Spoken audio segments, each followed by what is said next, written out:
I couldn't stand the thought of being stuck with a woman who had a huge pregnant belly, making me raise the child alone. His eyes showed disgust, and a big smile appeared on his face, knowing this day would come. Even though I saw it coming, I quickly went to my room and came back with a document. I handed the divorce papers to Paul. His face twisted in shock. "What the hell? What's this all of a sudden?" he yelled. "Well, it was your idea. Now sign it quickly." "I'll submit it tomorrow," I said firmly. His face turned red with anger as my words hit him hard. "Watch closely. I'll make you regret how you've treated and looked down on me all this time," I declared. "My name is Lisa. I'm a 28-year-old housewife. Until 3 years ago, I worked for a mobile company. I met Paul Walter, my boss, when I was 25. We quickly fell in love and got married. Paul, 4 years older than me, was very reliable, especially when teaching me the job as a newcomer who didn't know much. I was very grateful for Paul's clear instructions. We became friends and often went out to dinner. When he asked me out, I was thrilled, especially since I had never dated anyone before. It's embarrassing to admit, but as a cartoon enthusiast, I was always more interested in 3D characters than real men. However, seeing my high school and college classmates getting married, I started to feel the pressure. When I fell in love with Paul, I secretly promised myself it would be my first and last love. So when we started dating and got married a year later, I was overjoyed. I was extremely happy.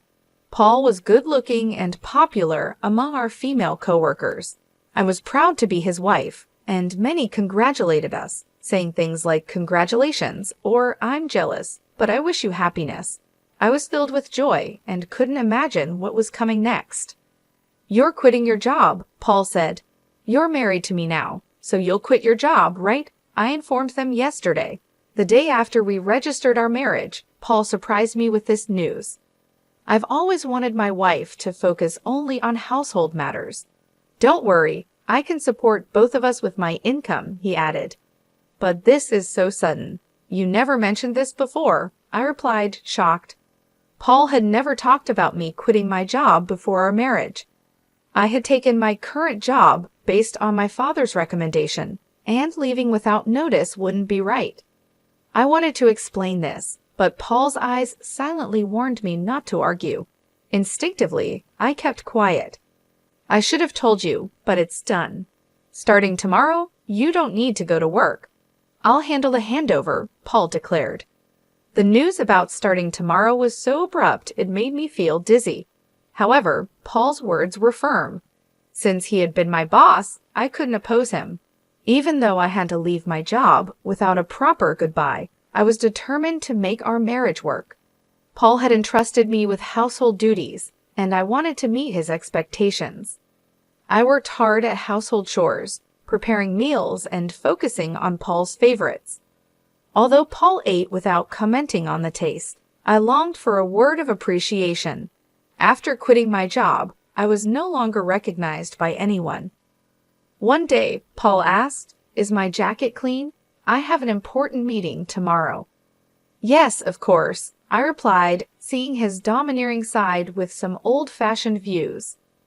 I reminded myself how lucky I was to have married him and tried to meet his expectations. With no personal income, living normally meant relying on Paul. Our relationship often felt more like that of an employer and housemaid than a husband and wife. Our married life was generally smooth until one day when I fell ill and couldn't get out of bed. I felt very tired and weak. I thought I would catch up on housework the next day. Paul entered the bedroom and angrily asked, "What are you doing? Get up and make some food," as he kicked the blanket off me. "I'm sorry, I'm feeling unwell. Can you manage something for yourself today?"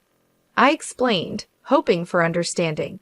Instead of nodding or comforting me, Paul frowned and said, "You don't work, yet you're lying down just because you feel a bit sick? Pathetic. Get up," and kicked me again. In disbelief, I got up from the bed. I never thought he would demand housework from his sick wife. I had never imagined he would be like this before we married. Maybe it was my fault for not seeing it, but it was too much.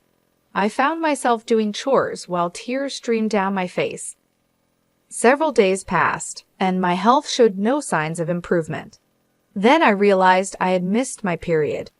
Panicking, I rushed to the drugstore to buy a pregnancy test. When I tried it, the result was positive. Overjoyed, tears flowed naturally, and I decided to share the news with Paul when he returned from work, lifting my spirits instantly.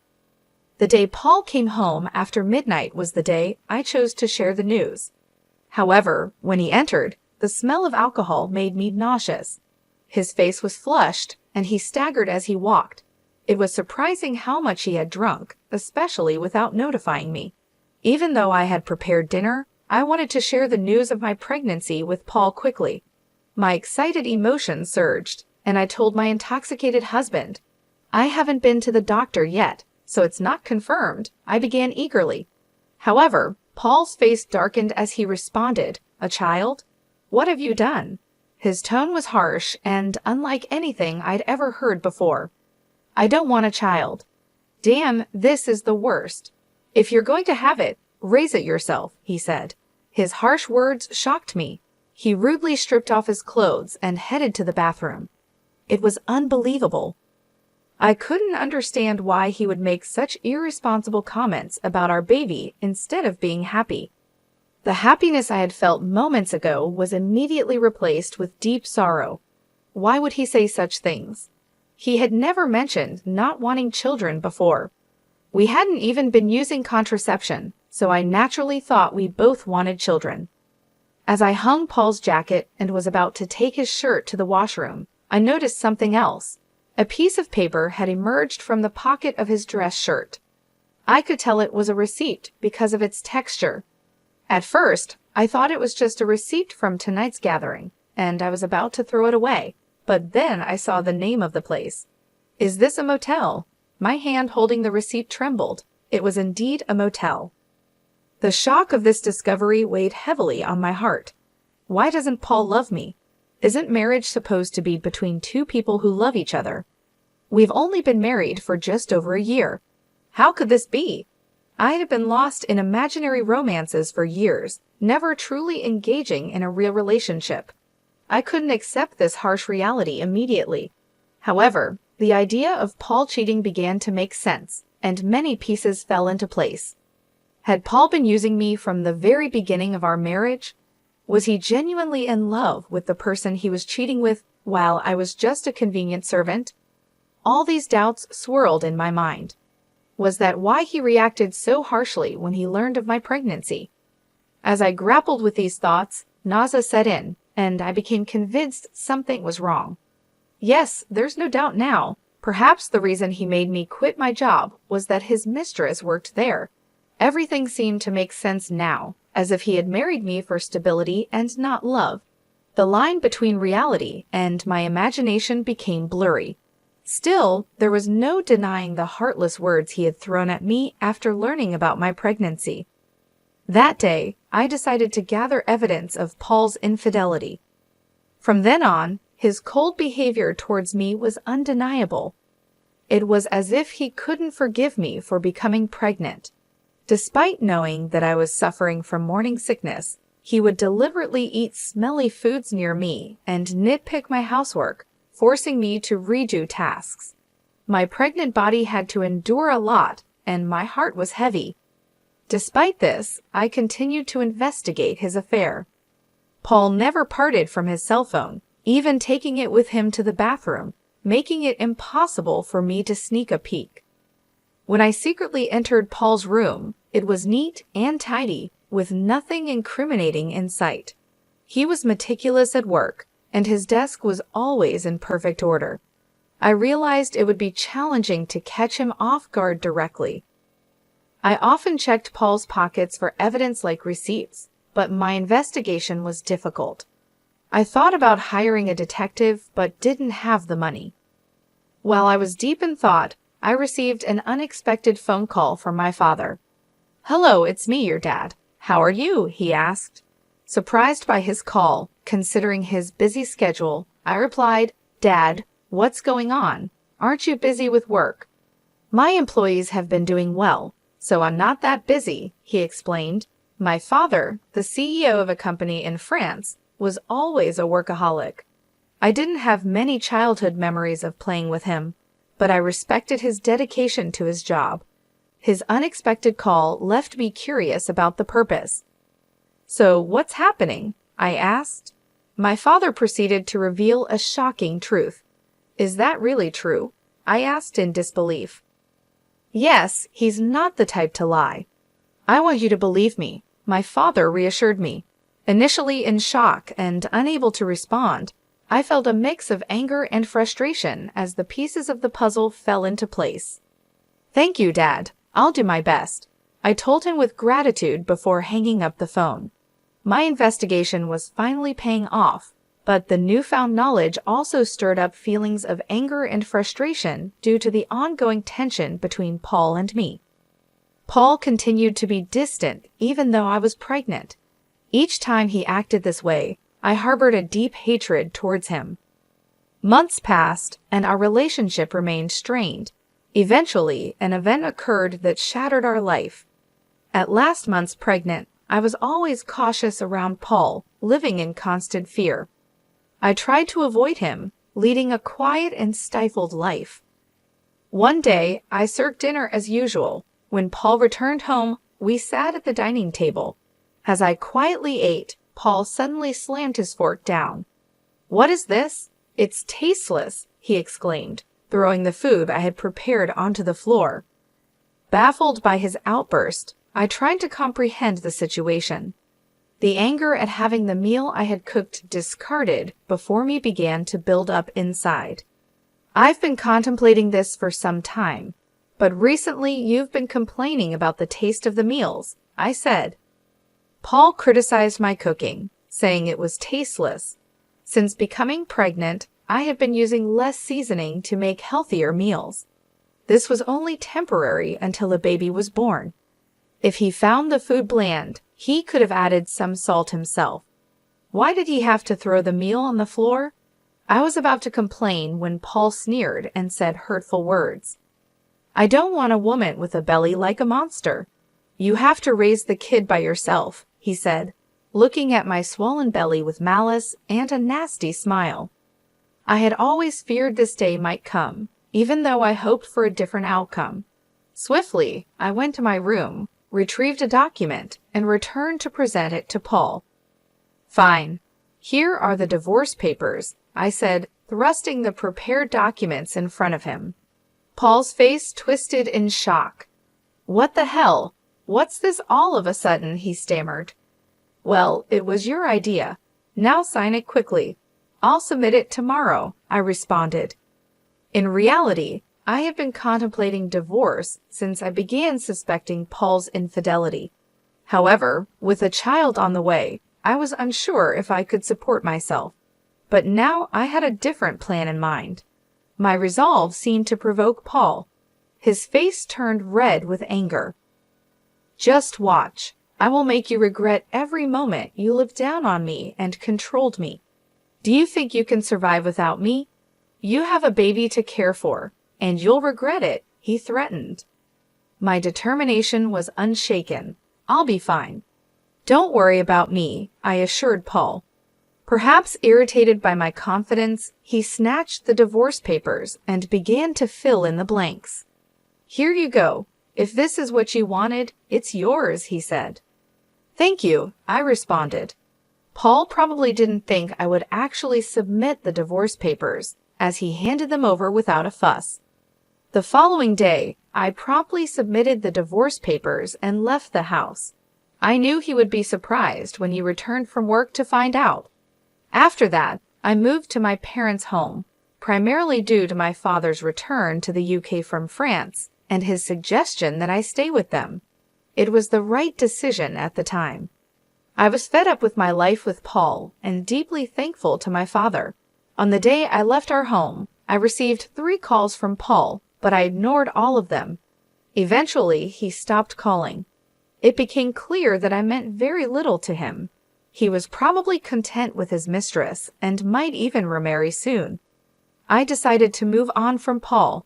5 months passed, and I had a baby who was born safely. I was now living happily with my parents and my baby. While I was enjoying this peaceful life with my family, Paul called again. I ignored his calls at first, but after several persistent attempts, I had no choice but to answer. "Hello, what do you want now?" I said, wary of his tone. "Hey, what's going on? Why were you on that show? And since when were you the daughter of a CEO with millions of dollars? I never knew that."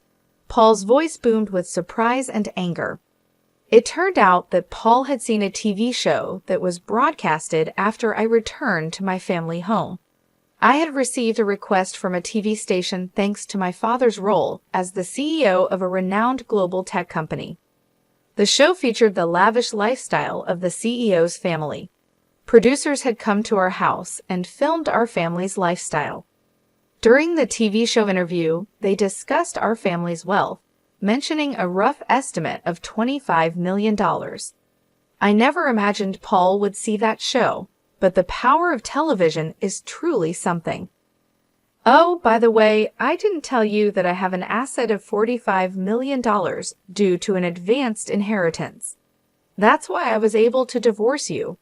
Yes, my father informed me about the inheritance, which gave me the confidence to live comfortably even after divorcing you.